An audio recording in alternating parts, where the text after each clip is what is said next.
প্রথম সবাইকে মাইক্রোসফট এক্সেলের আজকের ভিডিও টিউটোরিয়ালে আমি আছি সবুজ কর্মকার আপনাদের সাথে। আজকের এই ভিডিও টিউটোরিয়ালে আমরা চেকবক্সের পার্ট 2 নিয়ে আলোচনা করব। এই পার্ট 2 তে আমরা দেখার চেষ্টা করব যে চেকবক্স আসলে কিভাবে কাজ করে। পার্ট 1 এ আমরা দেখেছিলাম যে কিভাবে চেকবক্স অপশনটি আমরা এক্সেলে অ্যাড করব। ফাইল অপশন থেকে আমরা দেখেছিলাম যে ডেভেলপার যে আমাদের মেনুটা রয়েছে সেই ডেভেলপার মেনুটা আমরা কিভাবে আনবো।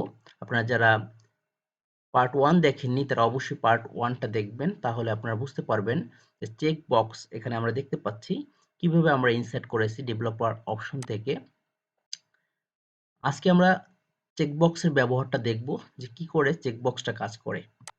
তো কথা না বাড়িয়ে আমরা পার্ট 2 এর আমরা চেকবক্স কিভাবে কাজ করে সেটা দেখব। আমরা গত ভিডিও টিউটোরিয়ালের পরের অংশ থেকে শুরু করতে যাচ্ছি। চেকবক্স এখানে রয়েছে। আমরা চেকবক্সের উপর প্রতিটা আলাদা আলাদা চেকবক্সের উপরে আমরা রেখে ডান ক্লিক করব এবং এখানে ডান ক্লিক করলে ফরম্যাট কন্ট্রোল নামে একটা অপশন থাকবে। আপনারা লক্ষ্য করুন ফরম্যাট কন্ট্রোল। এই অপশনটিতে গেলে আমরা দেখব আনচেকড অবস্থায় সেল লিঙ্কস, এখানে সেল লিঙ্কস যাবে। এই সেলের লিঙ্কটা আমরা এখান থেকে সেট করে দেব। অর্থাৎ আমি যে সেলটিতে কাজ করতে চাই সেই সেলের লিঙ্কটা আমি এখানে দেব। অর্থাৎ যে সেলটিতে আমি চেকবক্সটা রয়েছে সেই সেলের লিঙ্কটা আমি দিয়েছি এখানে। C2 হচ্ছে আমার সেল লিঙ্ক। সো আমি এন্টার বাটনে প্রেস করলাম, দেন এখান থেকে ওকে বাটনে প্রেস করব। এরপর সেম ভাবে আমরা সেকেন্ড চেকবক্সটিও ফরম্যাট কন্ট্রোল অপশনটিতে যাব। এখান থেকে আমি দেখিয়ে দেব এবং ওকে বাটনে প্রেস করব। এভাবে বাকিগুলো আমাদেরকে করে নিতে হবে, আপনারা এটি করে নেবেন। আমি শেষ পর্যন্ত যে সেলটি রয়েছে চেকবক্স, ডান ক্লিক করে আমি সেই সেলের লিঙ্কটা দেখিয়ে দিচ্ছি। অর্থাৎ প্রতিটার জন্য আমাকে এই কাজটি করতে হবে। অর্থাৎ প্রতিটা সেলের জন্য আলাদা আলাদা ভাবে এটা দেখিয়ে দিতে হবে। এন্টার বাটন প্রেস করে ওকে। তো আমি সবগুলো চেকবক্সের কাজ করেছি। তো এবার আমরা যে কাজটি করব,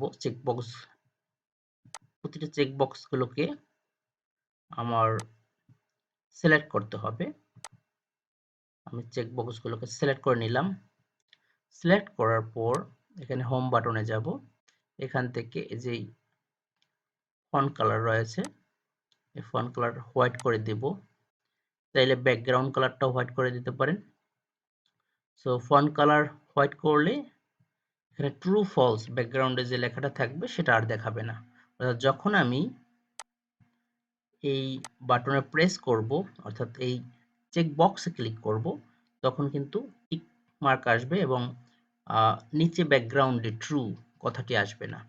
আর যদি আমি প্রেস আবার একবার করি তাহলে চেক বক্সটি আনবক্স হয়ে গেল, আনচেক হয়ে গেল।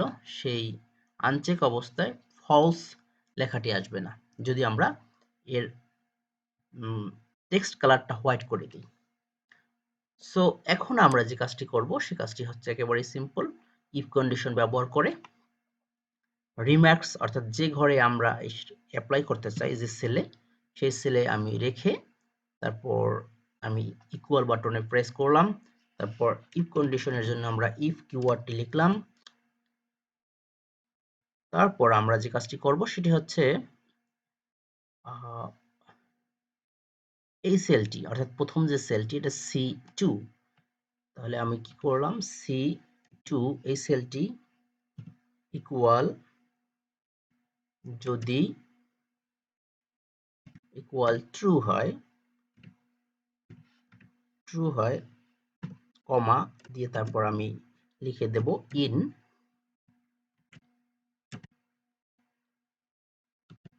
লিখে দেব কমা দিয়ে। যদি ফলস হয় তাহলে যে লেখাটা লিখতে চাই সেটা আমি এখানে দেখাবো। যেমন এখানে আমি লিখতে চাইছি আউট, সো এখানে আউট দেখাবে। অবশ্যই যে লেখাটা আমি দেব সেই লেখা দুটোকে ইনভার্টেড কমার ভিতরে থাকবে এবং প্রতিটা কিওয়ার্ডের পাশাপাশি বা শব্দের শেষে আমরা একটা করে কমা চিহ্ন দিয়েছি। এই ফরম্যাটটা যারা ইফ কন্ডিশন জানেন তারা অফকোর্স এটা পারবেন, না পারলে আপনারা অবশ্যই দেখে নিচ্ছেন যে ইকুয়াল ইফ যে সেলটি আমরা ব্যবহার করতেছি C2 ইকুয়াল ট্রু কমা ট্রু হলে কি হবে, অর্থাৎ চেক যদি হয় তাহলে ইন দেখাবে, আর যদি চেক না থাকে তাহলে আউট দেখাবে। সো আমরা এই ব্র্যাকেটটা ক্লোজ করে নিলাম, এন্টার বাটনে প্রেস করলাম, আউট দেখাচ্ছে অটোমেটিক। কেন? কারণ আমি এখানে চেক করিনি। তাহলে আমি এই বাটনটা প্রেস যদি করি তাহলে দেখাচ্ছে ইন, আবার যদি আমি এই বাটনটা প্রেস করি তাহলে দেখাচ্ছে আউট। সো এখন আমরা প্রতিটা ক্ষেত্রে যদি ব্যবহার করতে চাই, আপনারা এটা জানেন, এখানে আমরা প্লাস বাটনটা আসছে, জাস্ট আমি কপি পেস্ট করে নিলাম। এরপর আমি যেটা চাইবো চেক ইন করলাম, সাপোজ বাসার সে চেক ইন করেছে তাহলে সে ইন, তারপর এনামুল চেক ইন করেছে সে ইন হয়েছে। সো যে যে বাটনগুলোতে আমি বা চেক বক্সে আমি প্রেস করব, চেক ইন করব, মার্ক করব, সেগুলো একটা লেখা দেবে, টেক্সট দেখাবে, এবং যদি না করে তাহলে আরেকটা টেক্সট দেখাবে। সো আপনি এখানে আপনার মতো চাইলে ইন আউট বা যে শব্দগুলো আপনার প্রয়োজন সেগুলো আপনি ইউজ করতে পারেন আপনার কাজের সুবিধার জন্য। এক্সেলে আপনার যে প্রবলেমটা, যে সমস্যাটা নিয়ে আপনি কাজ করবেন সেই সমস্যাটা সমাধানের জন্য আপনি এই চেকবক্স ব্যবহার করে আপনার সমাধানগুলো করতে পারেন। তো ধন্যবাদ, আশা করি আপনারা বুঝতে পেরেছেন চেকবক্সের কাজটা কি, কিভাবে চেকবক্সকে রানিং করা যায়, আপডেট করা যায়, চেকবক্সে মার্ক টিক দিয়ে, সেই কাজটি আজকে আমরা দেখলাম। ধন্যবাদ সবাইকে আমাদের সাথে যুক্ত থাকার জন্য। আমাদের চ্যানেলকে সাবস্ক্রাইব করুন। আশা করি আপনারা আরও আপডেট ভিডিও পাবেন এক্সেল এর উপর, পাওয়ার পয়েন্ট এবং MS ওয়ার্ডের উপর। ধন্যবাদ সকলকে, সাথে থাকুন আমাদের।